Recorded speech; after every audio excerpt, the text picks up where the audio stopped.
many of us were already acquainted with the amazing, phenomenal work that you do with your videos and other things. But in preparation for this talk, many of us got familiar. So, based on that, we've got some queries.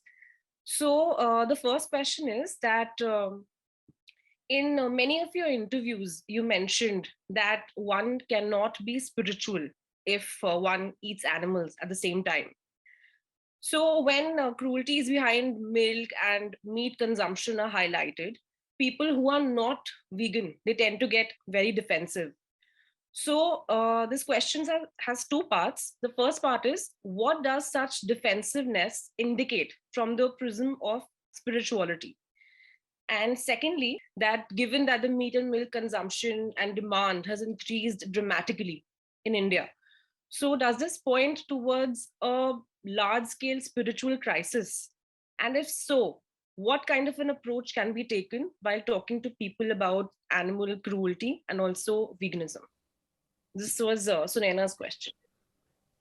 See, it's a bit of a tricky affair to introduce the fact of animal cruelty to someone without alleging or insinuating that the person is some kind of a criminal. So one has to be sensitive to the response of the listener. And to be fair, education or awareness towards such things is pretty low. So if the person has not yet known of these things, he or she can be extended some benefit of doubt. It is possible that the person never had the opportunity to be educated in that regard.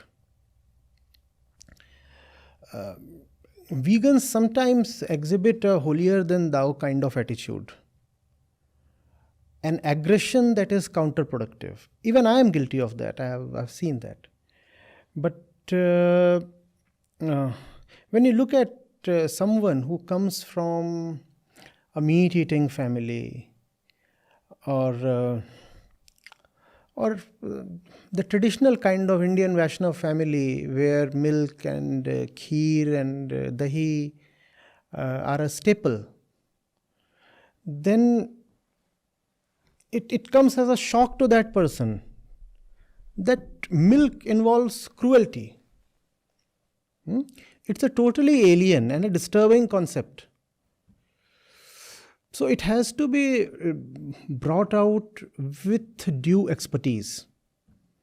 And that does not mean that you have to be especially trained in communicating these matters. Just that one has to be sensitive that the other person might not really know. Or even if he knows, it is his environment that has been too much on him. And so far it has been next to impossible for that person to quit all these food items or habits. So these things have to be gently brought out. I understand, you see, when you are familiar with the pain and the suffering that animals go through, that disturbs you and that makes you rush to help them. It becomes difficult to be gentle and patient and a little slow and measured, right? Because you have just seen the hell that the goat or the cow or the buffalo have to go through. You are acquainted with that. So you are agitated. And when you see someone consuming meat, you almost want to slap them. I appreciate that feeling. But also look at that person. He might come from a family of generations of meat eaters. And when that fellow was 2 years of age, that was when he was served his first morsel of biryani or chicken piece or something. Right? So it's almost flowing in his veins now. He has to be a bit gently weaned away from all that. right? So, so one has to be relentlessly at it. The bombardment on social media has to be um, incessant. But when it comes to personal confrontation, one has to remember that the objective is not to shame the other. The objective is to help the animal. Just shaming the other won't help. In fact, it is possible that the other becomes aggressive in his defense. And that aggression might mean that he says that not only do I continue to eat, but I'll actually consume flesh in double the quantity. As some kind of signal of childish defiance. People do that. So it's a tricky thing. We want to rush, but we'll have to rush gently. That's something I'm not only telling you, that's something that I remind myself often, because I too want to rush. I want this whole cruelty to come to an absolute end right now. But that's not how it can happen. So one has to gently rush.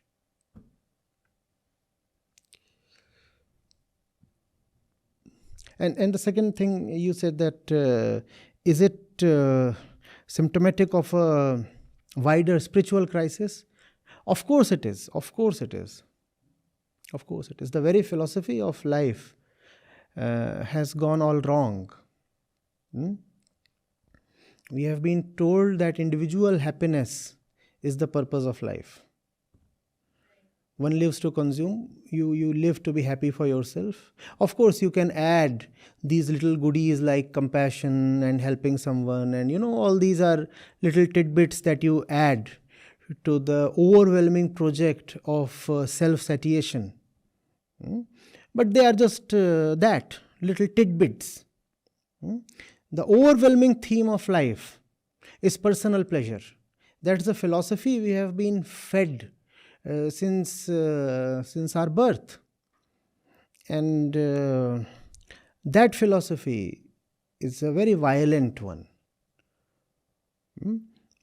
Not that someone teaches that philosophy to us via a classroom course or a textbook. It's just in the air.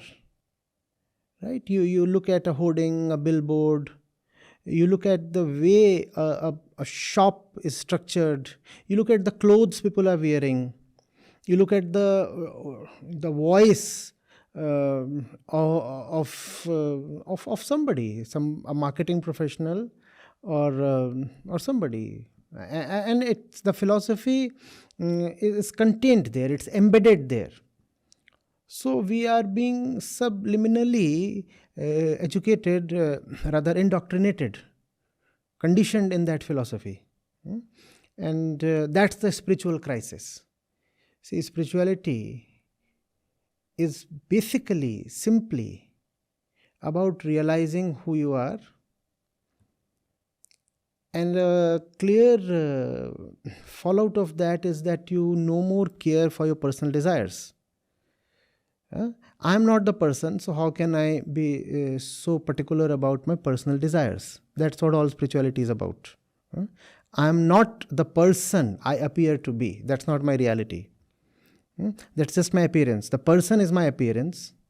My reality is beyond the person that I appear. Therefore, all the personal desires that I have to be taken lightly. Cannot be given great importance. So that's what spirituality is, where you cannot give your personal desires great importance. Giving your personal desires great importance is to subject yourself to suffering. And freedom from suffering is the goal of entire spirituality. There is no other goal. We suffer so much, therefore spirituality exists. Spirituality is self-knowledge. Spirituality is not spirit business. Basic self-knowledge, to see who I am and what I want and therefore how I must live. That's what spirituality or self-knowledge is. On the other hand, the philosophy we have been fed tells us that personal ingratiation is the sole purpose of life. So these two are obviously at odds. Spirituality and the philosophy the commoners believe in. Though nobody realizes that, because nobody believes that he has a philosophy of life. We all think we have a certain opinion about life that is our own. All the opinions that we all have about life are not at all our own. They either arise from the bodily tendencies or from the social environment. Those are the desires that we chase. Bodily compulsions or social conditioning. Both together telling us, be happy, be happy, be happy, be happy at whatever cost. The only antidote to that is self-knowledge. Self-knowledge tells you, who is there to be happy? Whom are you trying to please? Can we inquire into that?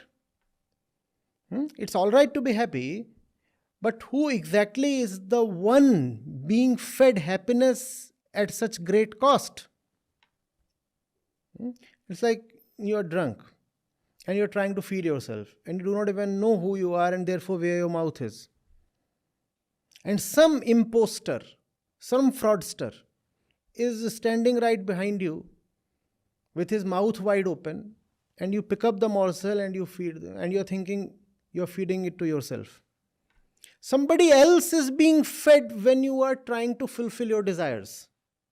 Your desires are not fulfilling you, they are fulfilling somebody else. Somebody else. That's the point of self-knowledge. When you realize who you are, then you cannot spend your life pleasing somebody who you are not. So, you know what that means, all of that? What that means is that if this system is to continue, the system of thought, the system of economics, the markets, the politics, the society, the family, the education, if all of this is to continue, self-knowledge has to be obstructed. Very sternly, very staunchly, very deliberately, very systematically. If self-knowledge advances, then everything that we see around us and see within us will be threatened. And there are vested interests. So people will not allow real spirituality to prosper. But at the same time, it has become some kind of a moral fad to declare that one is spiritual. So what would then happen? Shady alternatives to real spirituality will need to be fabricated. See, real spirituality would threaten the entire system, within and without.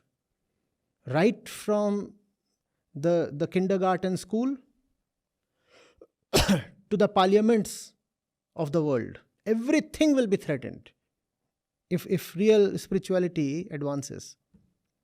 So some kind of fake spirituality has to be created and patronized so that the systems and the vested interests can continue to prosper. That's what we are seeing all around us today. That would also mean that if you come up with real self-knowledge, you better be careful. You are in crosshairs. You are being watched and you are being targeted. That makes a lot of sense. Thank you so much.